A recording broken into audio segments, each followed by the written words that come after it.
Okay चलिए, तो metal को हमने एक्सट्रैक्ट कर लिया है। ओके, आयरन एक्सट्रैक्ट किया, कॉपर एक्सट्रैक्ट किया, जिंक एक्सट्रैक्ट किया। अब जो आपने मेटल एक्सट्रैक्ट किया है ना, उसके अंदर अभी भी थोड़ा बहुत इम्प्योरिटी है, मतलब मेटल इज कंटामिनेटेड। तो आपको किसी तरह से वो इम्प्योरिटीज को निकालना पड़ेगा, और वही इम्प्योरिटी को निकालने के लिए अलग अलग मेथड्स है जो अभी हमें पढ़ने हैं। बहुत सिंपल सा ये टॉपिक है। चलिए बच्चों, स्टार्ट करते हैं refining of the metal. Okay चलिए बच्चों, अलग अलग टेक्निक्स है, टेक्निक्स का नाम लिख देते हैं पहले, कौन कौन से टेक्निक्स हम यूज करते हैं। हम यूज करते हैं बच्चों डिस्टिलेशन, बहुत सारा तो आपको पता ही होगा already. Then liquation, then electrolysis, fourth zone refining, that is very important for exam point of view, ये बार बार पूछा जाता है zone refining. Then vapour phase refining, that is also very important, ये भी एग्जाम में पूछा जाने वाला टॉपिक है। Vapour phase refining, okay, and then last is chromatographic techniques.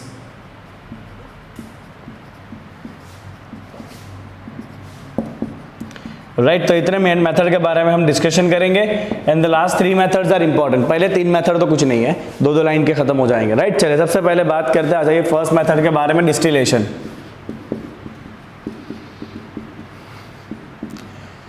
Okay, तो डिस्टिलेशन हम ऐसे मेटल के लिए यूज करेंगे जिनका मेल्टिंग पॉइंट नहीं बट बॉइलिंग पॉइंट बहुत कम है। क्या कहा मैंने? ऐसे मेटल जिनका बॉइलिंग पॉइंट बहुत कम है।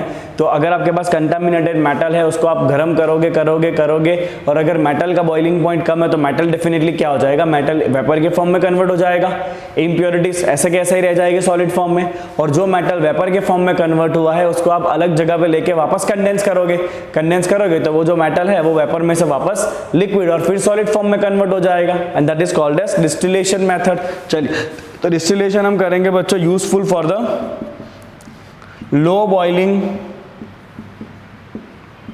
मेटल्स।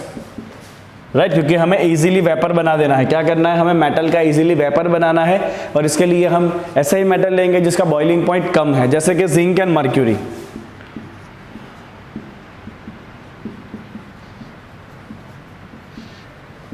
याद रखिएगा बच्चों, zinc and mercury they have low boiling point. Okay, हम मेटल को इवोपरेट करेंगे और वापस कंडेंस करेंगे to get the pure metal. Okay, तो क्या करेंगे बच्चों? Impure metal is evaporated,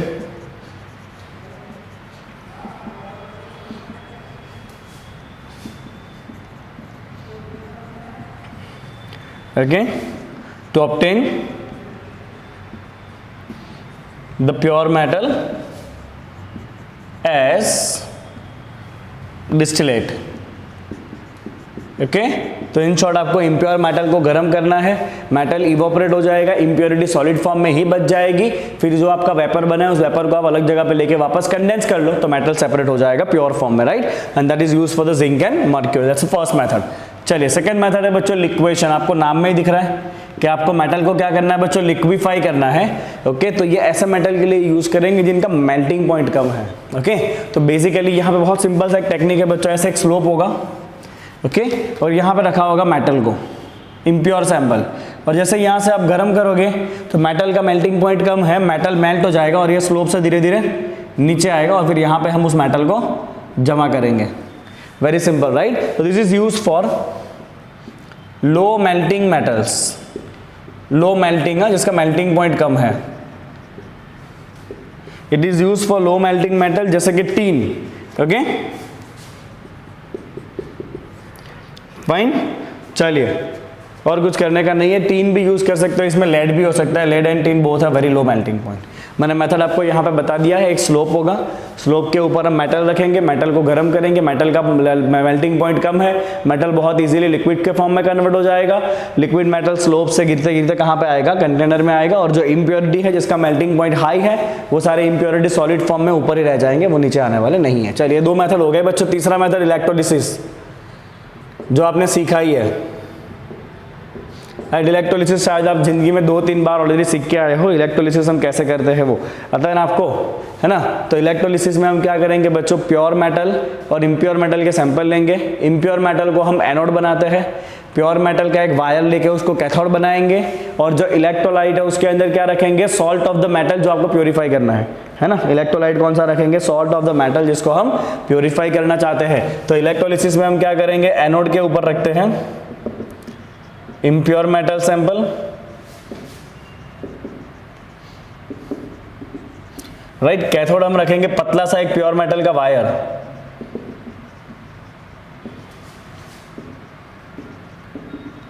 right. और इलेक्ट्रोलाइट कौन सा लेंगे, electrolyte has to be salt of the metal ion, salt of metal ion to be purified, salt of metal ion to be purified। अब जो मेटल आयन को purify करना चाहते हो, जो मेटल को प्योरीफाई करना चाहते हो, उस मेटल आयन का सॉल्ट होना चाहिए कहाँ पे, इलेक्ट्रोलाइट के अंदर। चलिए सिंपल सा हम अरेंजमेंट बता देता हूँ आपको मैं। दिस इज एनोड जो इम्प्योर सैंपल का बना हुआ है, जिसको हम बैटरी के प्लस के साथ कनेक्ट करेंगे। कैथोड पे एक पतला सा वायर होगा, इसको हम बैटरी के माइनस से कनेक्ट करेंगे। सपोज मान लीजिए ये कॉपर है, तो ये इम्प्योर कॉपर का सैंपल है, ये एक पतला सा वायर होगा प्योर कॉपर का, और जो भी इलेक्ट्रोलाइट होगा उसके अंदर कॉपर आयन होना चाहिए। इलेक्ट्रोलाइट में क्या होना चाहिए, कॉपर आयन होना चाहिए। तो you can take electrolyte copper sulphate और कॉपर क्लोराइड, कोई भी ले सकते हो जिसके अंदर कॉपर आयन हो। चलिए रिएक्शन क्या होगा बच्चों, बहुत सिंपल है। एनोड पे होगा ऑक्सीडेशन, है ना। एनोड पे क्या होता है भाई, एनोड पे होता है ऑक्सीडेशन। ऑक्सीडेशन से एनोड पे जो कॉपर सॉलिड फॉर्म में है वो ऑक्सीडाइज होके आयन बनेगा और इलेक्ट्रॉन को रिलीज करेगा। चलिए कैथोड पे क्या होगा, कैथोड पे क्या होगा, जो सॉल्यूशन के अंदर कॉपर +2 आयन होंगे, वो कॉपर +2 आयन 2 इलेक्ट्रॉन को एक्सेप्ट करेंगे और खुद बनेंगे कॉपर सॉलिड, जो कैथोड के ऊपर जमा होगा, राइट। तो ये आपने ऑलरेडी सीखा हुआ है। तो धीरे धीरे यहाँ से जो मेटल है कॉपर के फॉर्म में वो आयन में अंदर जाएगा, और यहाँ पे जो आयन है वो सॉलिड बन के यहाँ पे धीरे धीरे जमा होंगे। ओके, तो ये एनोड जो है वो at the end of the process anode पूरा डिकम्पोज हो जाएगा। कैथोड जो है उसके ऊपर प्योर मेटल जमा हो जाएगा, और जो इम्प्योरिटीज है इसके अंदर which are very difficult to oxidise, वो सारे इम्प्योरिटी यहाँ पे जमा हो जाते हैं, and that is called as anode mud. Anode mud में ऐसी इंप्योरिटीज होगी which are difficult to oxidise, right. Okay, तो ये हो गया आपका तीसरा मेथड इलेक्ट्रोलिसिस। चलिए इसके बारे में डिटेल में बात करेंगे, बट पहले आप इतना लिखिए क्विकली एकदम। चलिए एक सिंपल सा लिखते हैं बच्चों। कॉपर का रिफाइनिंग हुआ, यहाँ पे हमने देखा था जब कॉपर बनता है तो ब्लिस्टर कॉपर बनता है। तो ब्लिस्टर कॉपर का आप रिफाइनिंग करोगे, और ये जो एनोड मड है, इस एनोड मड के अंदर कौन कौन से मेटल्स हो सकते हैं। एनोड मड के अंदर ऐसे मेटल होंगे जिनका ऑक्सीडेशन डिफिकल्ट है, as I already told you, जैसे कि antimony, selenium, tellurium, silver, gold, platinum, right. ये सारे जो मेटल है वो एनोड मड के अंदर होंगे, राइट। और इन सारे मेटल से आप थोड़े बहुत पैसे कमा सकते हो और इलेक्ट्रोलिसिस का खर्चा निकाल सकते हो। ओके, चलिए सिमिलरली जिंक को भी हम इस मेथड से इलेक्ट्रोलाइज कर सकते हैं। Zinc can also be purified by this method. चलिए अब जो मेथड आने वाले हैं ना, वो तीनों मेथड बहुत इंपॉर्टेंट है for your exam point of view. ये तीनों मेथड बार बार पूछे जाते हैं एग्जाम में, ठीक है ना। चलिए now the next and most important refining method that is called as a zone refining method। चलिए इंपॉर्टेंट मेथड है, 2 कलर यूज करेंगे जोन रिफाइनिंग। जैसे ही बच्चों आपने इसका प्रिंसिपल लिख दिया ना, तो समझ लो आपको 1 मार्क मिल गया। तो जोन रिफाइनिंग मेथड का प्रिंसिपल ये है कि जो इम्प्योरिटी होगा ना, वो मेल्टेड जोन में रहना पसंद करेगा। That is impurities are more soluble, impurities are more soluble in melt compared to solid metal, right। अगर मान लो इम्प्योरिटी के पास चॉइस है सॉलिड मेटल और लिक्विड मेटल में रहने का, तो इम्प्योरिटी जो है ना वो लिक्विड मेटल में रहना ज़्यादा पसंद करेगा। चलिए करना क्या है बच्चों, आपको इम्प्योर मेटल का रॉड लेना है। क्या करना है, हमें इम्प्योर मेटल का रॉड लेना है, और उस इम्प्योर मेटल के रॉड को हम एक मोबाइल हीटर से गर्म करेंगे। मोबाइल, ये मोबाइल नहीं, मोबाइल मतलब the heater which is moving. Okay, चलिए तो हम क्या करेंगे, रॉड ऑफ इम्प्योर मेटल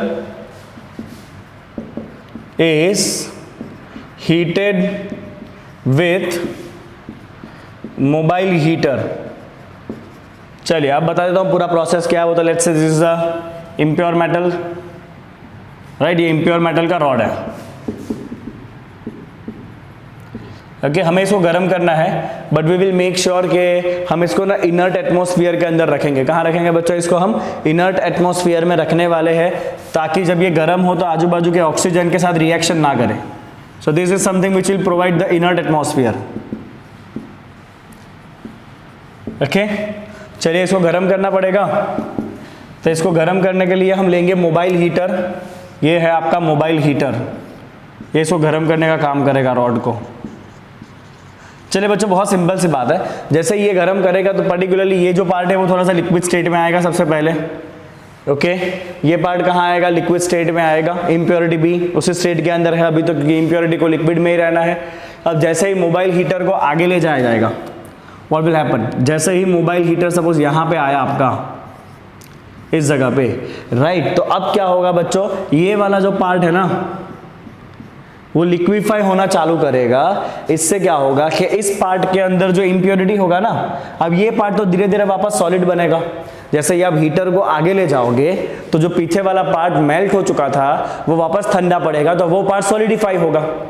और उसके अंदर जो इम्प्योरिटी है वो तो लिक्विड स्टेट में रहना चाहती है, तो इम्प्योरिटी क्या करेगी? जो आगे मेल्ट हो रहा है ना पार्ट, वहां पे चली आएगी इम्प्योरिटी।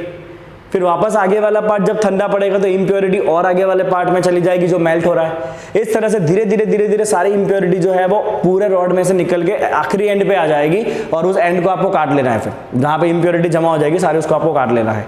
समझे आप क्या करना है वो? राइट, तो हम क्या करेंगे बच्चों? यहाँ पे rod of the impure metal is heated with the mobile heater. चलिए मैं यहाँ पे इतना लिख देता हूँ, इम्प्योरिटी इधर आ जाएगी, moves to the adjacent zone, that is what is called as zone refining। एक एक जोन को हम गर्म करेंगे, राइट, और एक एक जोन प्योरीफाई होगा। चलिए the rod of the impure metal is heated with a mobile heater, and as the heater is moved, the preceding part start solidifying again। अब इम्प्योरिटी तो रहना चाहती नहीं है सॉलिड में, and impurity of that zone moves to the next zone. Impurity of that zone will move to the next zone which is melted by heater. तो इस तरह से हम बार बार ये प्रोसेस को रिवाइज करेंगे। ओके और आपको जो एंड में है ना वो बहुत ही प्योर मेटल मिलेगा, that is basically use for purification of the semiconductor. इसका यूज याद रखना बच्चों, यूज है इसका to get extremely pure semiconductors. कौन कौन से बच्चे? Silicon, germanium, indium, gallium, boron. तो ये सारे मेटल को प्योरीफाई करने के लिए हम जोन रिफाइनिंग मेथड को यूज करते हैं, जोन रिफाइनिंग मेथड, राइट। चलिए बच्चों अब एक इसके बाद का जो है वो भी बहुत ज्यादा इंपॉर्टेंट है, and that is purification in vapour state.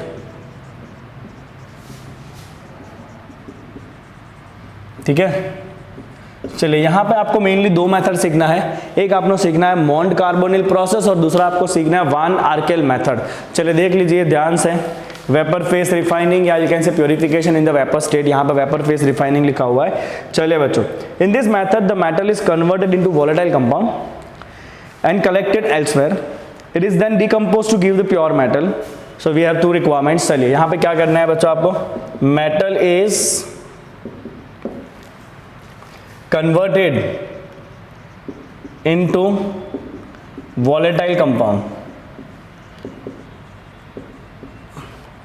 आप मेटल को किसी वॉलेटाइल कंपाउंड के अंदर कन्वर्ट करोगे, राइट। वॉलेटाइल कंपाउंड मतलब समथिंग विच कैन इवोपरेट। तो हम मेटल का कोई ऐसा कंपाउंड बनाएंगे जो कंपाउंड इवोपरेट हो सकता है। फिर जो वेपर बना उसको हम दूसरी जगह पे कलेक्ट करेंगे और उसको वापस डिकम्पोज करेंगे, मेटल सेपरेट कर लेंगे। इम्प्योरिटी तो जहां थी वहीं रह जाएगी, बिकॉज इम्प्योरिटी ने तो कोई ऐसा कंपाउंड बनाया नहीं है जो वॉलेटाइल हो। तो जो मेटल है वही ऐसा कंपाउंड बनाएगा जो वॉलेटाइल है। Okay, and vapours are collected elsewhere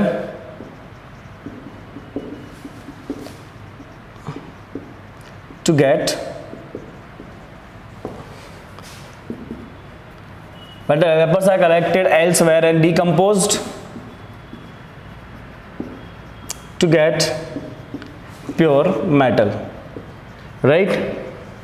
चलो तो इसके लिए आपको दो रिक्वायरमेंट है, पहले तो आपको वॉलेटाइल कंपाउंड बनाना पड़ेगा और दूसरा उसको डिकम्पोज करना पड़ेगा। So what are the needs, तो इसके लिए आपके रिक्वायरमेंट्स क्या है।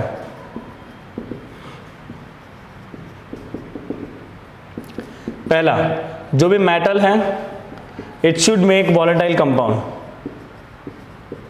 Metal should make volatile compound with available reagent.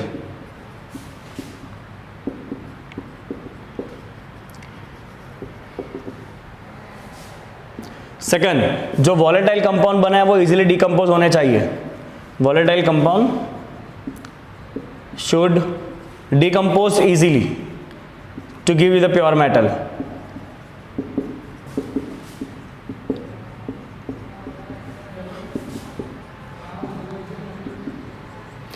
चलिए बच्चों दो प्रोसेस देखेंगे इसके अंदर। पहला प्रोसेस है Mond carbonyl process. Mond carbonyl process use होता है for the purification of the nickel. किसके लिए यूज होता है भाई, मॉन्ड कार्बोनिल प्रोसेस यूज होता है for the purification of the निकल। क्यों, क्योंकि निकल जो है ना वो कार्बन डाइऑक्साइड रिएजेंट के साथ रिएक्ट करके एक वॉलेटाइल कंपाउंड बनाएगा, दैट इज टेट्रा कार्बोनिल निकल NiCO4। ओके, तो क्या होगा बच्चों, यहां पे मैं लिखूंगा कि निकल फॉर्म वॉलेटाइल कंपाउंड NiCO4, नाम लिखेंगे इसका टेट्रा कार्बोनिल, या आप कॉम्प्लेक्स कंपाउंड में सीखोगे टेट्रा कार्बोनिल निकल।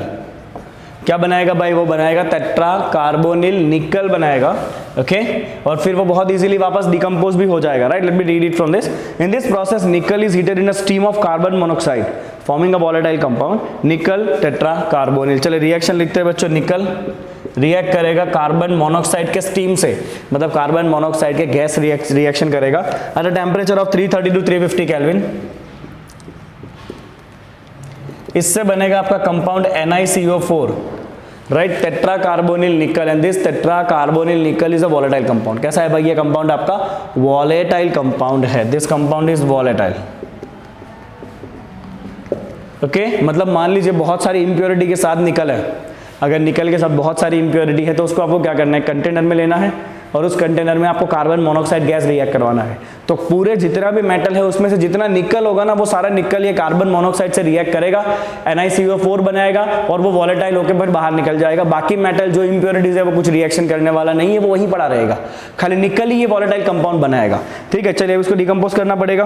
ओके, जब इस निकल कार्बोनिल को आप हाई टेम्परेचर दोगे तो ये अपने आप वापस डिकम्पोज हो जाएगा और निकल को सेपरेट कर लेगा, राइट। चलिए, heating at high temperature give pure निकल।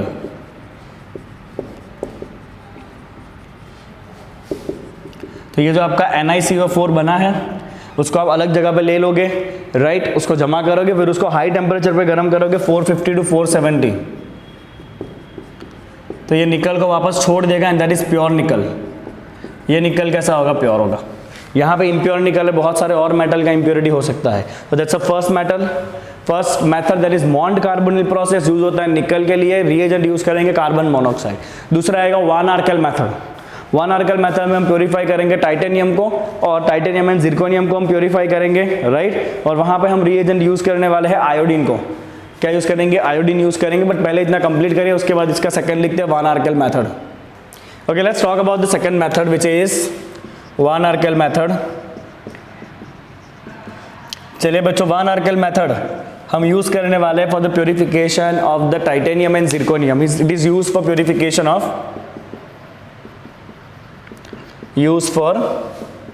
Purification of zirconium and titanium, right. यहां पे हम रिएजेंट यूज करेंगे आयोडीन गैस। कौन सा रिएजेंट यूज करेंगे हम, आयोडीन रिएजेंट यहां पे यूज करने वाले हैं, बिकॉज आयोडीन जब इनके साथ कंबाइन होगा आपको एक वॉलेटाइल कंपाउंड मिलने वाला है। ओके, चलिए, this is use for removing impurities of oxygen and nitrogen, removing impurities of oxygen and nitrogen from this metal।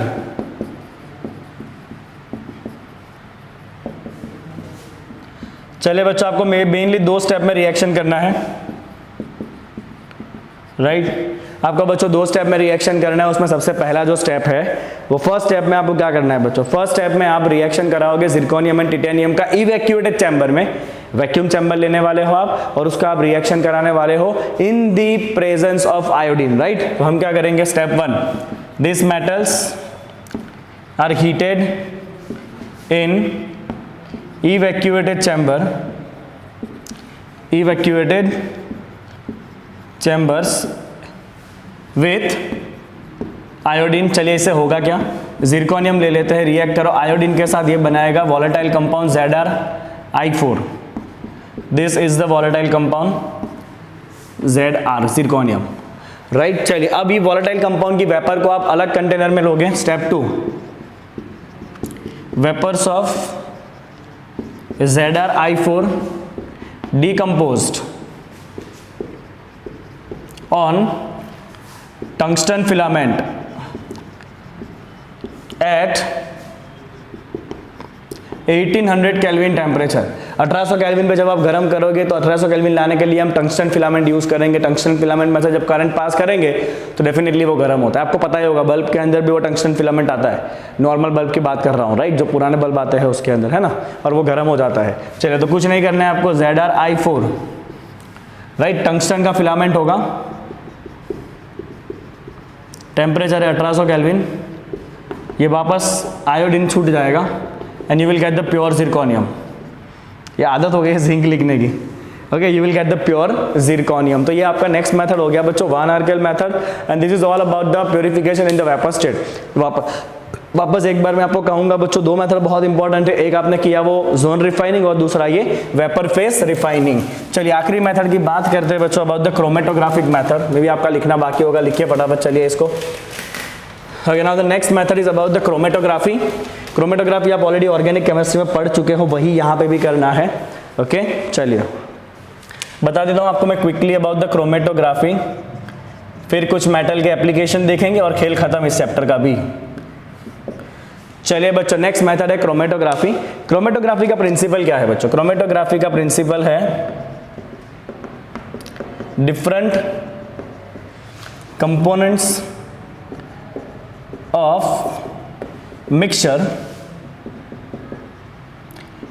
absorbed by different amount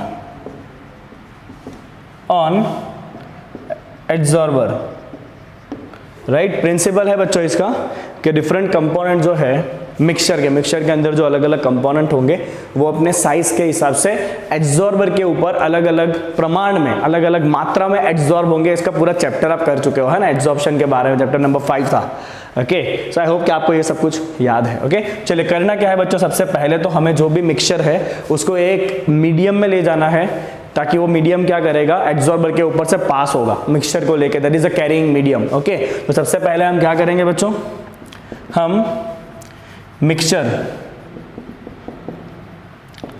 is carried with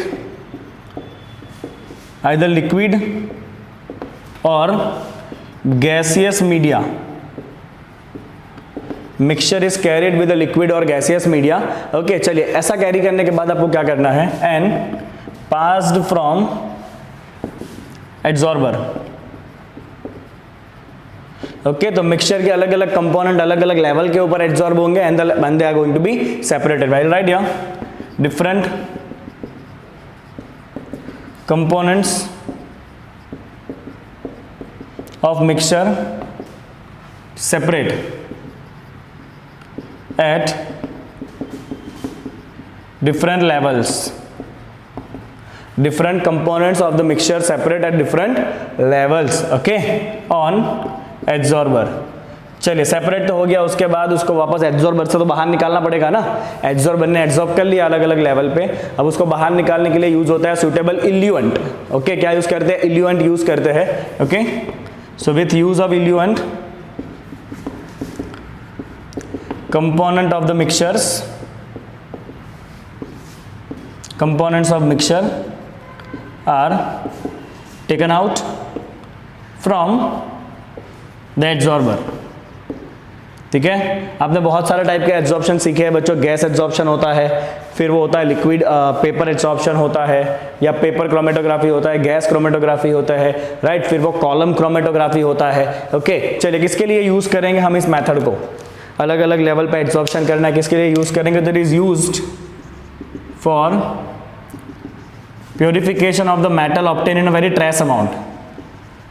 purification of the metal in very trace amount, जो बहुत ही कम मात्रा में मिलेंगे ना ऐसे metal के लिए। And the metals are having very less difference in chemical reactivity. अगर मेटल जो है, जिस मेटल का मिक्सचर है, अगर उनके केमिकल रिएक्टिविटी में बहुत कम डिफरेंस है तो आप कोई केमिकल रिएक्शन से उनको सेपरेट नहीं कर सकते हो। तो अभी आपको ये फिजिकल मेथड करना पड़ेगा एब्जॉर्प्शन का, right. Okay, and having very less difference in chemical reactivity, ठीक है। चलिए, नॉर्मली एड्सॉर्बर कौन सा यूज होता है बच्चों? एड्सॉर्बर सबसे बेस्ट है एल्यूमिना, Al2O3। ओके, फिर क्ले होता है, clay is also very good adsorber. Silica gel होता है, वो भी बहुत अच्छा एड्सॉर्बर है। बट नॉर्मली हम सॉलिड स्टेट में एड्सॉर्बर यही यूज करते हैं, that is Al2O3 alumina, right. चलिए, इसका एक छोटा सा फिगर मैं आपको बता सकता हूँ। सपोज ये एक कॉलम है, इसके अंदर भरा हुआ ये एड्सॉर्बर है। This is the adsorber, right? Okay, चलिए, this is adsorber Al2O3. It can be any other adsorber. चलिए, हम ऊपर से क्या करेंगे बच्चों? ऊपर से हम pour कराने वाले हैं यहाँ पे। That is the mixture of component जो हमें सेपरेट करना है, along with the carrying media, है ना। कैरिंग मीडिया में भी लिक्विड में भी सॉलिड, कुछ भी हो सकता है। ओके, चलिए, अलग अलग लेवल के ऊपर आप देखोगे कि अलग अलग कंपोनेंट्स आपको सेपरेट हुए दिखेंगे अकॉर्डिंग टू देयर साइज। आपको ऐसे अलग अलग पट्टे के अंदर ये सब सेपरेट होता हुआ दिखेगा। This is called as column chromatography. क्या है भाई ये है आपका कॉलम क्रोमेटोग्राफी, राइट। मैंने ऑर्गेनिक केमिस्ट्री में आपको बहुत अच्छे से सिखाया था, okay, with all the formulas and और जो जो इसका काम का है वो। चलिए, यहाँ पे आप 12th स्टैंडर्ड में हो तो इतना छोटा सा फिगर से आप सब कुछ भी एक्सप्लेन कर सकते हो। ओके, तो इतने सारे मेथड आपको याद रखने हैं बच्चों for the refining of the metal. चलिए, अब आखिरी एक छोटा सा पॉइंट बचा हुआ है, दैट इज द एप्लीकेशन या use of some very well known metals. तो इसके बाद हम एक बोर्ड पे लिखेंगे और फिर हम डिस्कशन करेंगे। चलिए, क्विकली खत्म करिए इसको।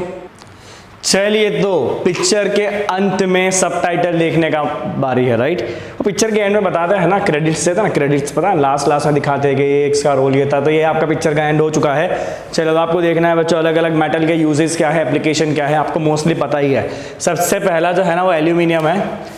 एल्यूमिनियम का सबसे पहला यूज है बच्चों फॉइल बनाने के लिए। आपको पता होगा खाना गर्म रखने के लिए एल्यूमिनियम फॉइल होते हैं।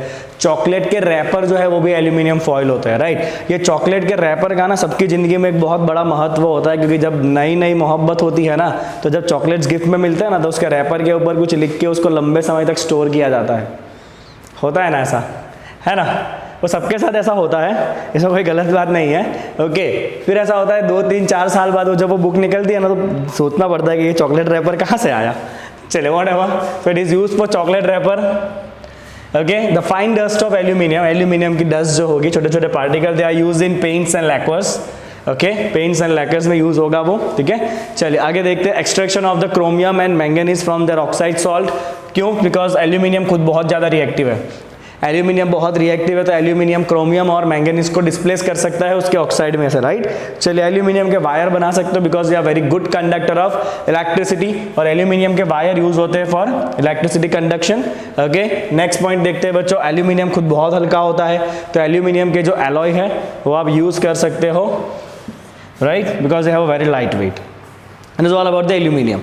चलिए, इसी तरह से कॉपर की बात करते हैं बच्चों, कॉपर्स। ओके, सो वायर बनाते हैं कॉपर का सबसे बड़ा यूज यही है कि कॉपर में से आप वायर बनाते हो इलेक्ट्रिसिटी कंडक्शन के लिए, because copper is considered as one of the best conductor of electricity, that too at economical rate. वैसे तो गोल्ड है सबसे ज्यादा कंडक्टिव, बट अगर गोल्ड के वायर हुए तो नहीं हो सकता, है ना।